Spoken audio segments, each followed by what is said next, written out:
America की ओर से लगाए गए भारी शुल्क के बाद चीन और यूरोपीय संघ नए कारोबारी साझेदारों की तलाश में जुटे हैं। हालांकि इस बीच यूरोप में सस्ते सामान डंप किए जाने का भी खतरा मंडरा रहा है।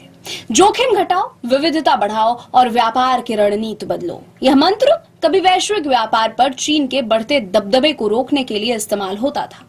अब यह अमेरिका के लिए लागू हो रहा है। अमेरिकी राष्ट्रपति डोनाल्ड ट्रंप ने शुल्क लगाकर ऑस्ट्रेलिया से लेकर ब्राजील तक के वित्तीय बाजारों में हलचल मचा दी है। उन्होंने चीन निर्मित वस्तुओं पर शुल्क को 125% तक बढ़ा दिया है। यह साल की शुरुआत में लगाए गए 20% के अतिरिक्त है। गुरुवार को व्हाइट हाउस ने साफ किया कि चीनी उत्पादों को अमेरिका में आयात पर कुल 145% शुल्क देना होगा, क्योंकि नया 125% का शुल्क साल की शुरुआत में लगाए गए 20% शुल्क के अतिरिक्त है। चूंकि कई चीनी सामान खास तौर पर अमेरिकी बाजार के लिए बनाए जाते हैं, इसलिए अर्थशास्त्रियों को चिंता है कि चीन उन उत्पादों को घरेलू उपभोक्ताओं तक पहुंचाने में मुश्किलों का सामना करेगा। ऐसे में चीन अपनी निर्यात रणनीति पर फिर से विचार कर रहा है, ताकि अमेरिका को किए जाने वाले निर्यात कम होने के झटके से उबरने के लिए वह अन्य वैश्विक भागीदारों को प्राथमिकता दे सके।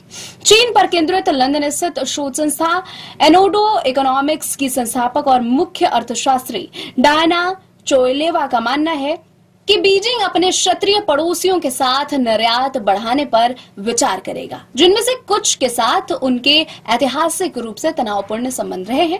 अमेरिका की ओर से लगाए गए नए पारस्परिक शुल्कों पर फिलहाल 90 दिनों के लिए रोक लगा दी गई है, लेकिन इसके बावजूद अमेरिका को $416 अरब मूल्य के निर्यात पर यूरोपीय संघ को 20% का शुल्क चुकाना पड़ रहा है। ब्रसेल्स में नीति निर्माता चीन की तरह ही प्रतिक्रिया पर विचार कर रहे हैं। यूरोपीय संघ का कहना है कि वह अमेरिकी संरक्षणवाद का मुकाबला करने के लिए इंडो पैसिफिक और ग्लोबल साउथ के देशों तक पहुंचने की योजना बना रहा है। इस सप्ताह वियतनाम की 3 दिवसीय यात्रा के दौरान स्पेन के प्रधानमंत्री पेड्रो सांचेज ने जोर देकर कहा कि यूरोप नए बाजारों की खोज करे।